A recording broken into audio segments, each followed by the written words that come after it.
Welcome back.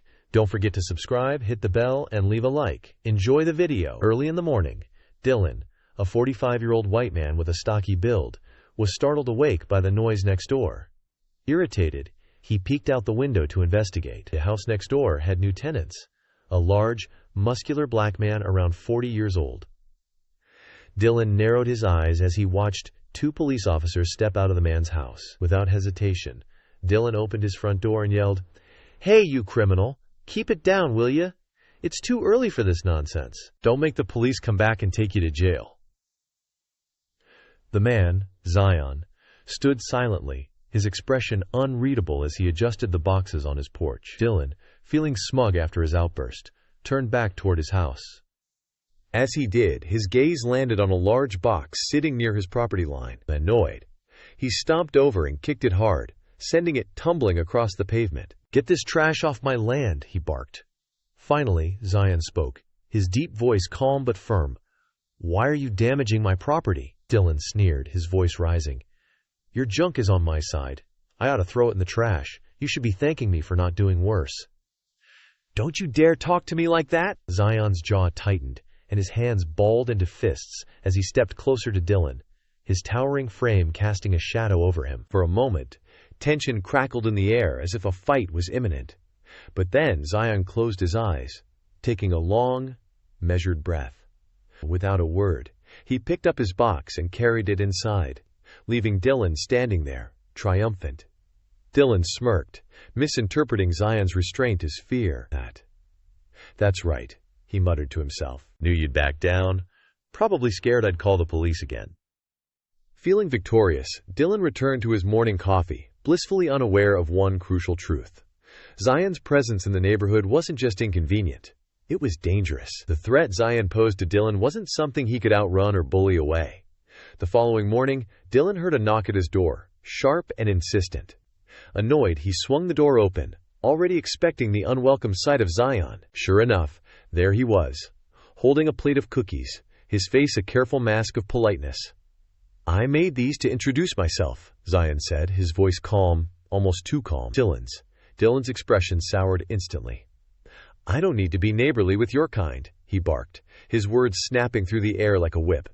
Without hesitation, he snatched the plate from Zion's hands and slammed it into his face, the cookies crumbling and scattering across the porch. Before Zion could respond, Dylan slammed the door shut, muttering curses under his breath. Behind the door, he imagined Zion standing there, humiliated, and it filled him with a petty sense of triumph. Outside, Zion took a moment to wipe his face clean, his hands trembling slightly, before he turned away and retreated to his home without a word. The next day, Dylan took his trash to the curb, only to spot Zion hunched over his garbage bin.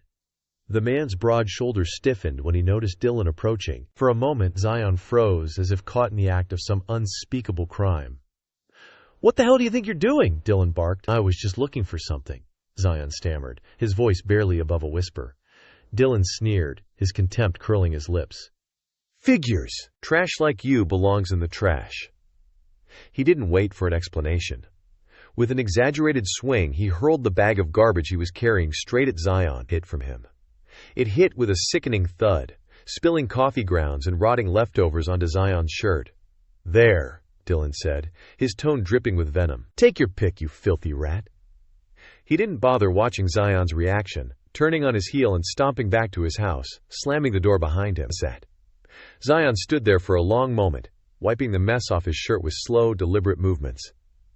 His face was impassive, but his hands shook faintly. Without a word, he cleaned up the mess and went back inside. Days passed without any noise or disruption from Zion, and Dylan felt a smug sense of relief.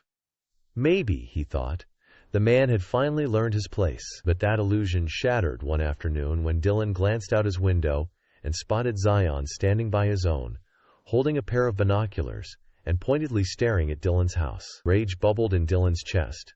Without thinking, he stormed to his gun cabinet, grabbed his shotgun, and marched straight to Zion's door. The pounding of his fist against the wood echoed through the quiet street.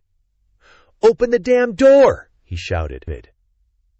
When Zion answered, He barely had time to react before Dylan shoved the barrel of the shotgun against his forehead. Zion's eyes widened in fear, his hands instinctively raising in surrender. "You're spying on me, huh?" Dylan growled, his voice low and dangerous. "If I catch you looking at my house again, I'll blow your head off."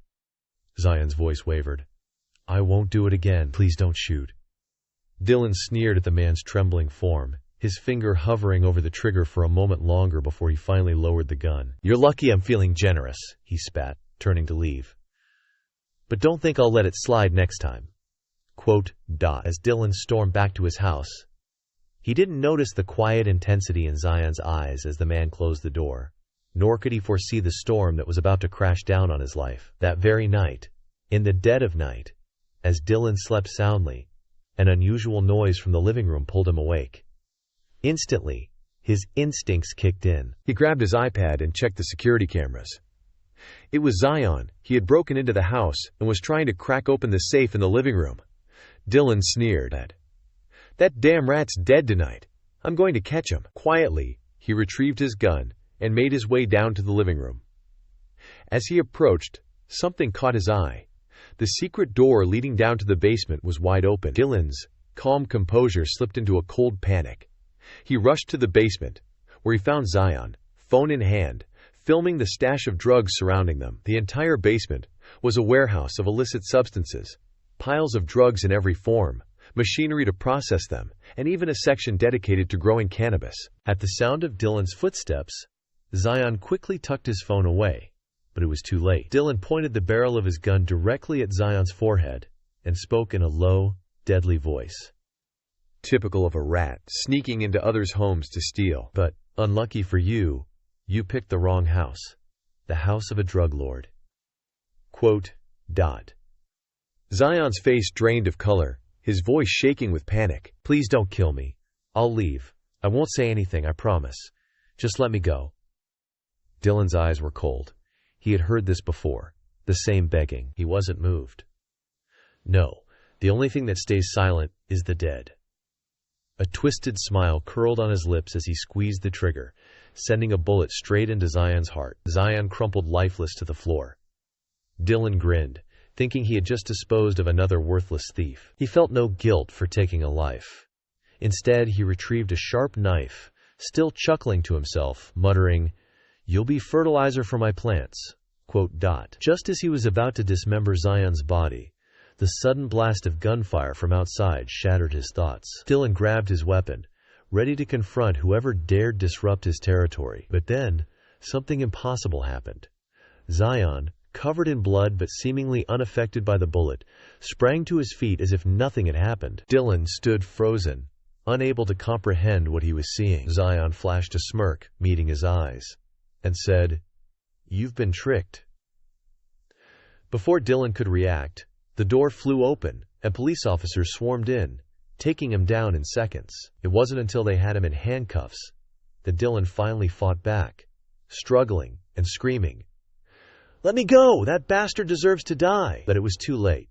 He was caught, charged with drug trafficking, manufacturing, and murder. As the officers dragged him up the stairs, Dylan, still in shock, shouted at Zion, "Who the hell are you?" Zion, no longer the fearful man Dylan had seen moments before, answered calmly, "I'm the head of the anti-drug squad. I came here to take down your operation. It's time to face the consequences of your actions." Dylan couldn't believe how easily he had been caught, if only he hadn't underestimated Zion because of his race. But now it was too late. Dylan would spend the rest of his life in prison for his crimes. As for Zion, his swift and successful mission, coupled with his willingness to risk everything to bring down the dangerous criminal network, earned him a promotion.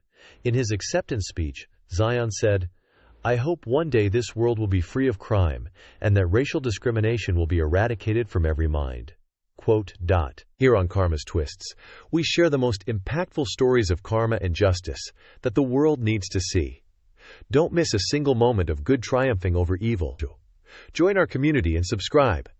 Be part of the movement that believes justice always wins.